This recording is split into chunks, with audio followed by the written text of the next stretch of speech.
అలా అనగానే సార్ నేను ఎలాగైనా ఎగ్జామ్ రాయాలి, అమ్మ నాన్నని బాగా చూసుకోవాలి, అదే నా డ్రీమ్ సార్.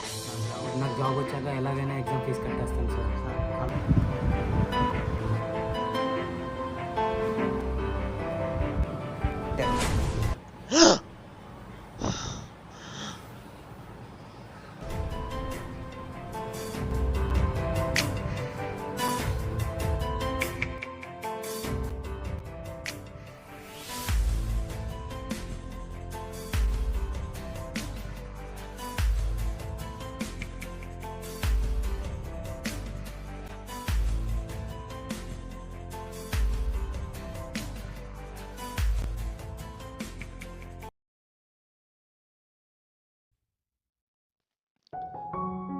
నువ్వేం బాధపడకమ్మా, నేను ఖచ్చితంగా జాబ్ తెచ్చుకుంటాను.